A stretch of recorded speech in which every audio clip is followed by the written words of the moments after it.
Last week we looked at the agreements in principle process. This week I'm going to talk you through the actual application process and also talk to you about the 4 key areas of documentation you need for your mortgage application. Welcome to Mortgage Monday.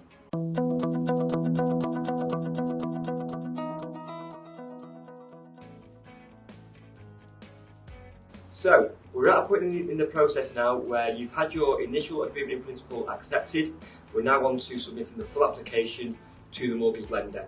So I'm going to talk you through that process, and I'm also going to tell you about the 4 key pieces of information you need and the documentation you need to provide for your application. So the first bit of documentation you're going to need is your proof of identity and proof of address. So for proof of ID, you're going to need your driving licence or passport. For proof of address, the most common ones are a recent bank statement, recent utility bill, council tax bill, recent mortgage statements. If it's a utility bill or a bank statement, make sure it's dated within the last 3 months. The second piece of documentation you're going to need for the mortgage application is your proof of income. So depending on what type of employment you're in, this will determine what type of documentation you need. So for example, if you're a director of a limited company and you're using your salary and dividends for mortgage purposes, you're going to need the latest 2 years of tax computations with corresponding tax year overviews. If you're looking to use the net profit of the business, which some companies will do now, then on top of that, you're going to need your latest 2 years of company accounts as well. If you're in an employed position, typically a lender will ask for the latest 3 months of payslips.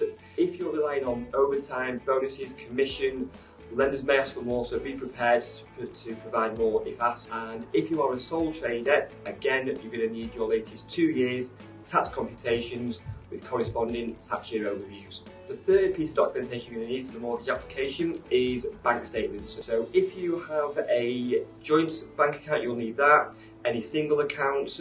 So just make sure you provide all the statements for all of your accounts, sole and joint. The fourth and final piece of documentation, this may not be asked for, to be honest, it's asked in very rare circumstances, but if you are doing a remortgage for home improvements, which this whole season has all been about, then be prepared. The lender may ask for quotations, estimates from a builder, just to make sure that what you're lending is relevant to the bill.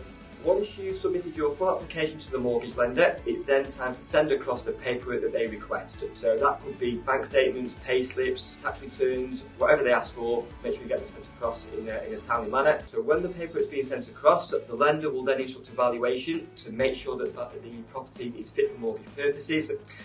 Once the paperwork has been submitted, once the valuation has been received back to the lender, the underwriting process will then take place. So the underwriter will then make sure that what you're looking to achieve all matches up with what you provided with them. Once the valuation is okay, once the paperwork's been signed off, you'll then be in receipt of a mortgage offer. So once you've got your mortgage offer, that is the lender saying to you, we are happy with the mortgage, we are prepared to release the money to you. Once you've got the mortgage offer in place, it's then going through the legal process to get the lender registered against the property for you. So once you've got the mortgage offer, it'll go to a conveyancer. They will do all the legal work behind the scenes to make sure that mortgage can process with that particular lender. Once the legal process takes place, you'll agree a completion date with the lender. On completion date, money is released into the bank if you're raising money.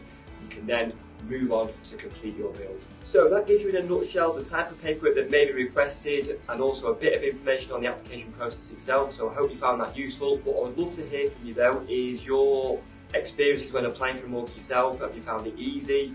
Has it been difficult? Have you come across any issues with the lender that you needed to correct? So comment below with any comments, I'd really appreciate it. And remember, you can follow me on LinkedIn, you can subscribe to the YouTube channel, and I'll see you next week for Mortgage Monday.